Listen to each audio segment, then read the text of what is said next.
In Zeiten, in denen der Arbeitsdruck steigt, ist es gut, einen gesetzlichen Urlaubsanspruch zu haben. Aber wie viele Urlaubstage habt ihr und was müsst ihr dabei beachten? Bei mir ist AK-Juristin und Kollegin Jasmin Heindl. Hallo. Jasmin, die wohl wichtigste Frage vielleicht vorweg. Wie viele Urlaubstage habe ich denn als Arbeitnehmerin, als Arbeitnehmer? Grundsätzlich besteht Anspruch auf bezahlten Urlaub von 5 Wochen pro Arbeitsjahr. Das Arbeitsjahr beginnt mit dem Tag, an dem ich in der Firma beginne, aber es kann auch das Kalenderjahr als Urlaubsjahr vereinbart werden. Und 5 Wochen sind dann entweder 30 Werktage, wenn man den Samstag dazu rechnet, oder sonst 25 Arbeitstage bei einer 5-Tage-Woche. Bei Teilzeitbeschäftigten, da zählen die tatsächlichen Arbeitstage pro Woche. Wie funktioniert denn das, wenn ich neu in der Firma anfange? Habe ich da von Beginn weg den vollen Anspruch? In den ersten 6 Monaten des Arbeitsverhältnisses, da wächst mein Urlaubsanspruch mit der Dauer des Arbeitsverhältnisses. Und zwar bekommt man pro Monat rund 2 Arbeitstage dazu. Und nach 6 Monaten hat man dann Anspruch auf den vollen Jahresurlaub von 5 Wochen. Und wie schaut es dann konkret mit den weiteren Arbeitsjahren aus und dem Urlaubsanspruch? Ab dem 2. Arbeitsjahr besteht dann der Urlaubsanspruch immer schon ab Beginn mit vollen 5 Wochen. Für euch zur Info, das ganze Thema haben wir auch auf unserer AK-Website für euch aufbereitet. Den Link dazu, den findet ihr unten in der Videobeschreibung. Jasmin, wie schaut es denn aus?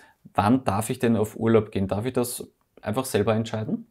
Nein, grundsätzlich muss der Urlaub immer mit dem Arbeitgeber vereinbart werden. Das sollte idealerweise schriftlich passieren, denn wenn der Arbeitgeber einmal dem Urlaub zugestimmt hat, dann darf er ihn einseitig nicht einfach widerrufen.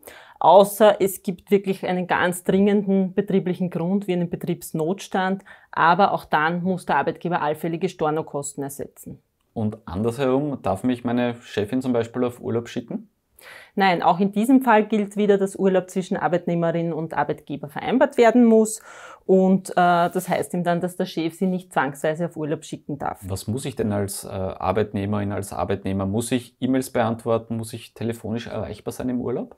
Nein, der Urlaub dient der Erholung und dem gesundheitlichen Schutz der Arbeitnehmerinnen und Arbeitnehmer, und die ständige Erreichbarkeit oder auch dann schon das Telefonieren oder E-Mails beantworten widerspricht dem Urlaubszweck ganz klar und darf daher vom Arbeitgeber nicht verlangt werden. Wir haben zu Beginn darüber gesprochen, wie viele Urlaubstage man zur Verfügung hat.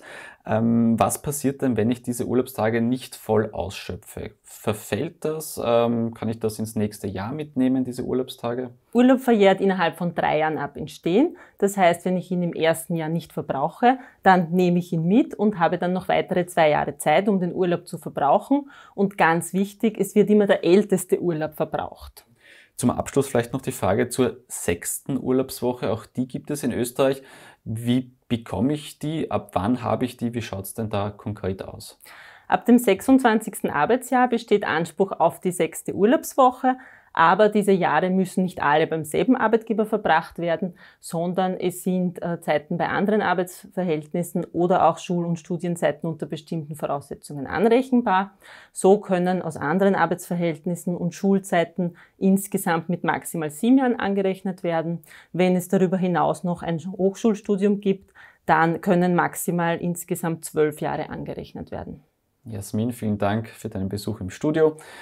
Und wenn euch das Video gefallen hat, dann abonniert unseren YouTube-Kanal, teilt es gerne, folgt uns auch auf den anderen Social-Media-Plattformen. Wir sehen uns und bis bald.